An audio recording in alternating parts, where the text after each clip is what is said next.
ever wonder why it is so hard to stick to a diet plan and exercise regimen, and long-term results are usually not kept?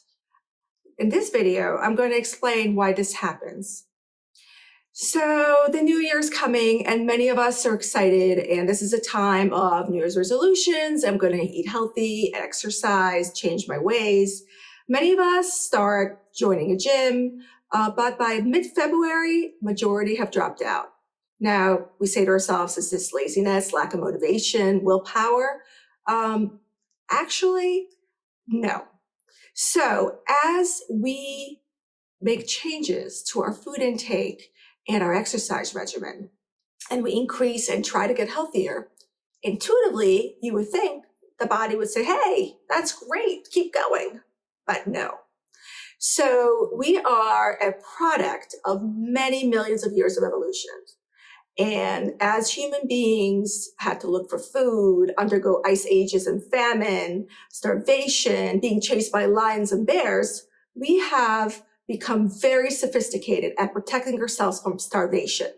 So basically, when somebody is dieting, which is not a word that I like to use, but lifestyle changing, changing the ways they eat and exercising, the brain says, hey, what is going on? Am I being chased by a bear or a lion? Is there going to be an ice age or a famine or a drought?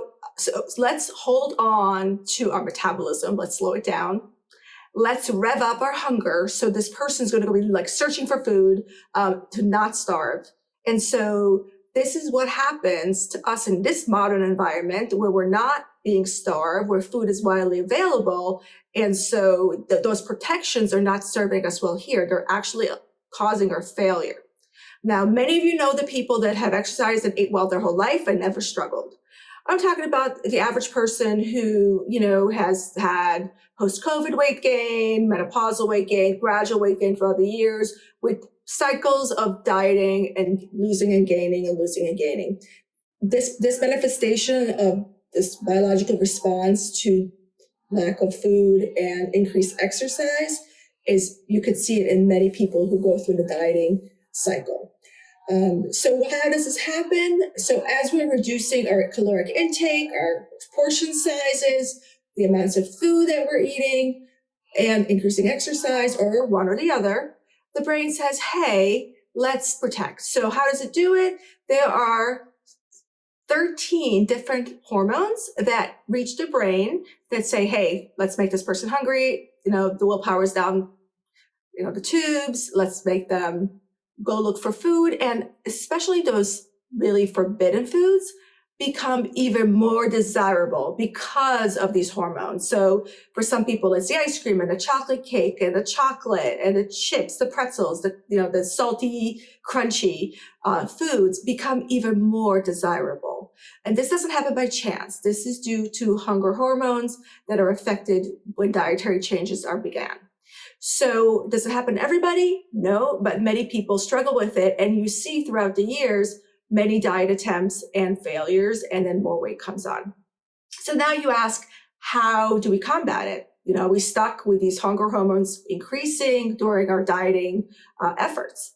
And the answer is we're not. There are ways for somebody who's been struggling long-term and cycling back and forth with different lifestyle changes are not effective and they keep gaining, seeking an obesity specialist that understands their biological response to what foods and exercise will be appropriate for them. And sometimes medications will help in stopping this cycle of weight gain and then weight loss and weight gain and continuing to gain in a stepwise approach after every diet cycle and not being able to keep the weight off.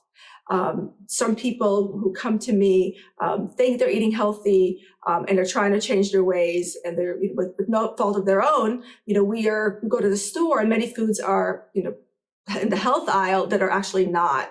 And so they come to me and they're overweight and malnourished. And so making some changes according to what they would need based on their body, their goal weight, and instructing them how to eat properly with real foods or meal replacements along with real foods can lead to feel fuller for somebody's hormones to be suppressed.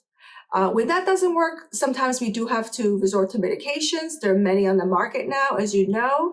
Many more people are using them, but it's not for everybody, and some people don't need them. But when they are needed, they can help the yo-yo dieting, which is very harmful and results in more weight gain, with each unsuccessful attempt. So I hope this video was helpful. I hope it took some of this guilt away from you, feeling a failure. If you are starting a lifestyle change at the beginning of the year for New Year's, remember how you may feel. And if you are unsuccessful and feeling hungry, think about the amount of foods, what you're eating, is it nutritionally dense, and the exercise that you're doing. If you're finding that you're cycling through this, you may want to seek the opinion of a weight loss or metabolism specialist to assist you in reaching your goals. I hope you enjoyed the video. This is my website link. I hope you visit and learn more about weight loss and metabolism. Thank you.